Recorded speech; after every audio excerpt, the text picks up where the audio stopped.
السلام علیکم ورحمۃ اللہ وبرکاتہ۔ آج میں آپ کو حروف تہجی کے اعتبار سے قربانی کے مسائل میم سے آگاہ کروں گی اور اس سے ٹوٹل 22 مسائل سے آگاہ کروں گی۔ میں سب سے پہلا مسئلہ کہ مالدار قربانی سے پہلے غریب ہو گیا۔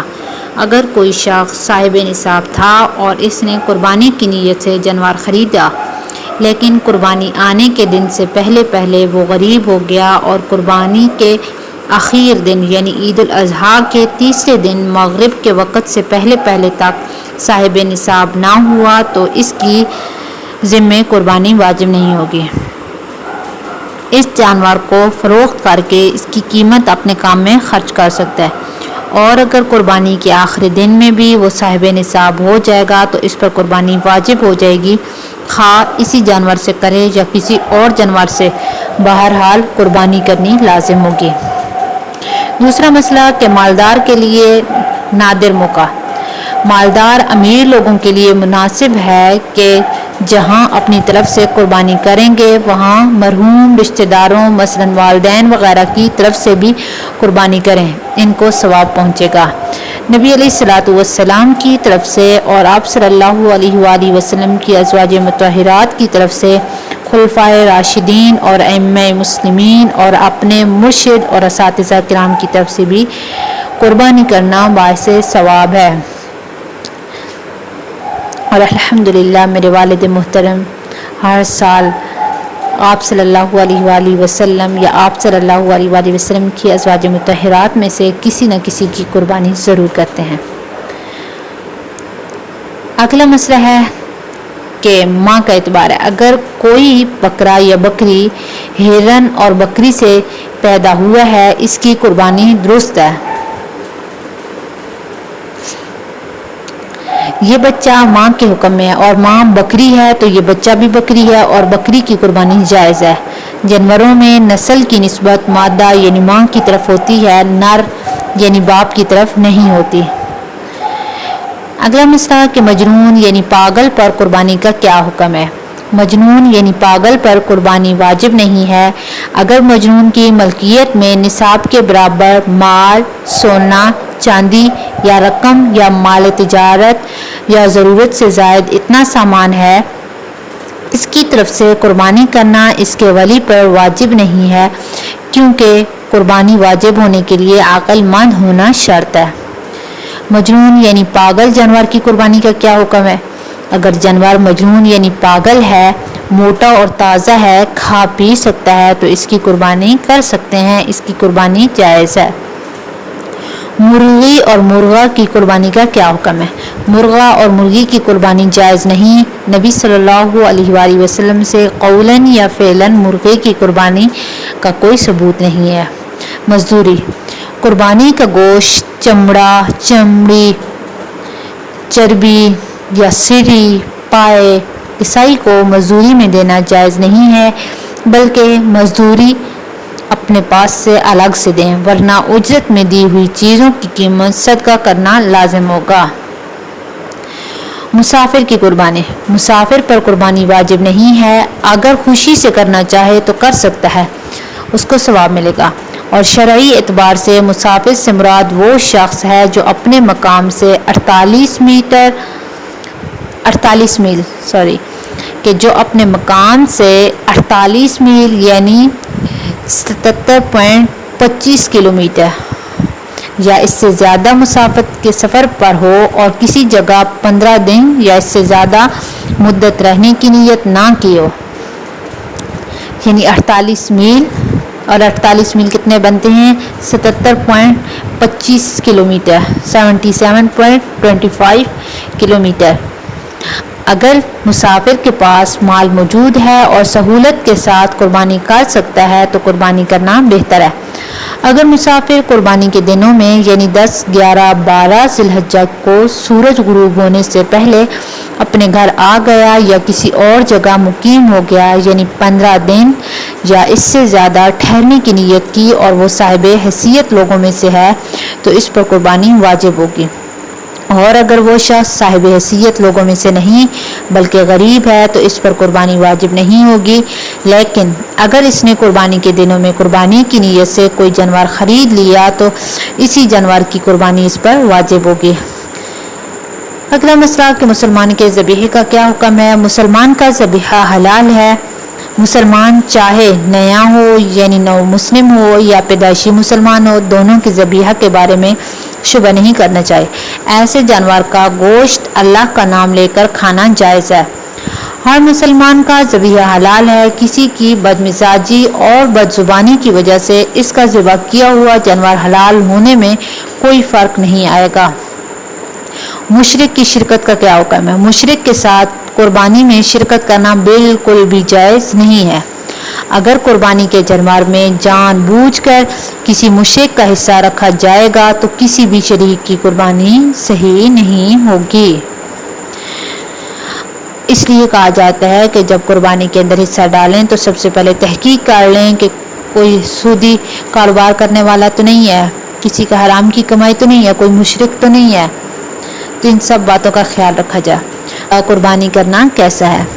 جو شخص اتنا مقروض ہو کہ اس پر قربانی فرض نہیں ہے تو اس کو قرض ادا کرنے کی فکر کرنی چاہیے، وہ قربانی نہ کرے، لیکن اگر قربانی کر لی تو قربانی ہو جائے گی۔ مکان، اگر کسی کے پاس ایک سے زائد مکان ہے تو زائد مکان کی قیمت نصاب کے برابر یا اس سے زیادہ ہونے کی وجہ سے اس پر قربانی واجب ہوگی۔ مکان کا اعتبار ہے، مکین کا نہیں۔ قربانی میں جانور جس جگہ پر ہے اس کا اعتبار ہے، قربانی کرنے والے کا اعتبار نہیں۔ اگر قربانی کا جانور ایسے دیہات میں ہے جہاں جمعہ اور عید دین کی نمازیں واجب نہیں اور قربانی کرنے والا شہر میں ہے تو اس صورت میں دیہات میں قربانی کے جانور کو صبح صادق کے بعد ذبح کرنا جائز ہوگا، اور اگر جانور شہر میں ہے اور قربانی کرنے والا دیہات میں ہو تو اس صورت میں جب تک شہر میں کسی ایک جگہ پر بھی عید کی نماز نہیں ہوگی قربانی کے جانور کو ذبح کرنا جائز نہیں ہوگا۔ مکان اگر کرائے پر دیا ہوا ہے، اگر کسی کے پاس ایک ہی مکان ہے لیکن اس میں وہ خود نہیں رہتا بلکہ کرایہ پر دے رکھا ہے اور خود کرائے کے گھر میں رہتا ہے تو اس پر بھی قربانی واجب ہے، چاہے بڑے جانور میں ایک حصے کی قربانی کرے، کیونکہ یہ مکان فی الحال حاجت اصلیہ سے زائد ہے۔ اپنا گھر چاہے کرایہ پر دیا ہو یا مفت یا خالی پڑا ہو اور خود دوسرے مکان میں کرایہ پر رہتا ہے یا مفت پر، ایک صورت میں قربانی میں اس مکان کی قیمت کا اعتبار ہوگا کیونکہ یہ مکان فی الحال حاجت اصلیہ سے زائد ہے۔ مکروہ یعنی سخت ناپسندیدہ اعمال کون کون سے ہیں۔ جانور کو ذبح کرنے کی جگہ پر گھسیٹتے اور کھینچتے ہوئے لے جانا یا جانور کو ذبح کرنے کے لیے لٹا دینے کے بعد ذبح میں دیر کرنا مکروہ یعنی شرعی لحاظ سے سخت ناپسندیدہ ہے۔ جانور کو ذبح کرنے سے پہلے بھوکا پیاسا رکھنا بھی مکروہ ہے۔ نیز جانور کو ذبح کرنے کے لیے آسانی سے گرانا چاہیے، بلا وجہ بیجا سختی کرنا بھی مکروہ ہے۔ نیز قبلہ رخ بائیں کروٹ لٹایا جائے اس کے خلاف کرنا مکروہ ہے۔ کن چھری سے ذبح کرنا مکروہ ہے۔ جانور کے سامنے چھری تیز کرنا مکروہ ہے۔ جانور کو لٹانے کے بعد چھری تیز کرنا مکروہ ہے۔ ایک جانور کو دوسرے جانور کے سامنے ذبح کرنا مکروہ ہے۔ اس طرح جانور کو سختی سے ذبح کرنا کہ سر الگ ہو جائے یا حرام مغز تک چھری اتر جائے مکروہ ہے۔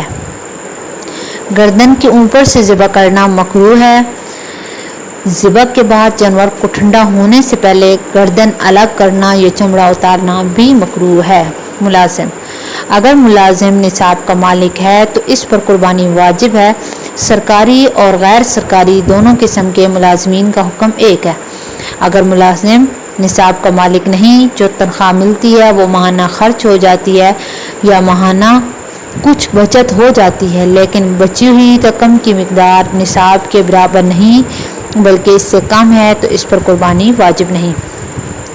منت ماننے کا کیا حکم ہے؟ اگر کسی نے قربانی کی منت مانی تو منت کی وجہ سے اس پر قربانی لازم ہوگی، خواہ منت ماننے والا امیر ہو یا غریب، دونوں کے لیے حکم ایک ہے۔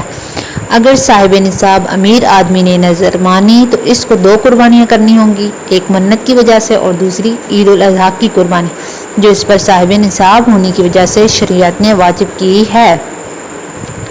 حق مہر اور قربانی، اگر کوئی عورت نصاب کی مالک نہیں لیکن اس کا حق مہر یعنی مہر معجل نصاب سے زیادہ شوہر کے ذمہ ہے جو ابھی تک عورت کو نہیں ملا تو عورت اس مہر کی وجہ سے صاحب نصاب نہیں ہوگی اور اس پر قربانی واجب نہیں ہوگی۔ اگر عورت کا حق مہر معجل ہے اور وہ نصاب کے برابر یا اس سے زیادہ ہے تو اس کی وجہ سے قربانی واجب ہوگی اور اس عورت پر کم از کم ایک حصہ قربانی کرنا لازم ہوگا، یعنی معجل میں قربانی نہیں ہوگی اور معجل میں قربانی ہوگی۔ نوٹ: مہر معجل یہ اجل یعنی وقت سے ہے، یعنی وہ مہر جس کی ادائیگی کے لیے کوئی خاص میعاد اور وقت مقرر کیا گیا ہو۔ مہر معجل کا مطالبہ مقررہ وقت سے پہلے کرنے کی اجازت نہیں۔ فتاوی عثمانی: مہر معجل جس کی ادائیگی فوراً یا عورت کے مطالبے پر واجب ہو۔ مہر معجل کا مطالبہ عورت جب چاہے کر سکتی ہے۔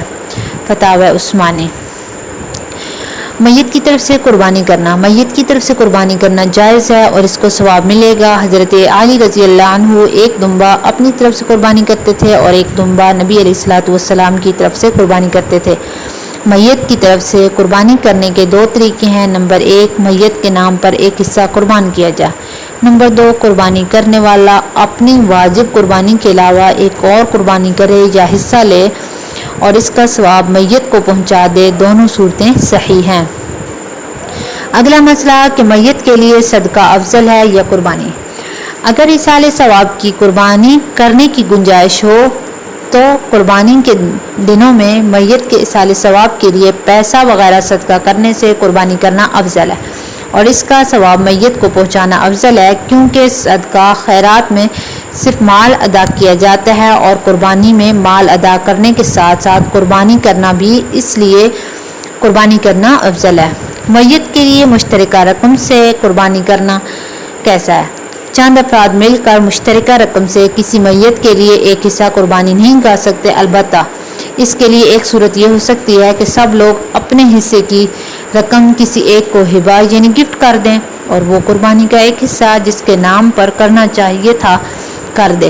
اس سے قربانی بھی ادا ہو جائے گی اور میت کو ثواب بھی مل جائے گا۔ یہ تمام مسائل قربانی کے مسائل کا انسائکلوپیڈیا تالیف مفتی انعام الحق صاحب قاسمی سے بک سے لیے گئے ہیں۔ السلام علیکم ورحمۃ اللہ وبرکاتہ۔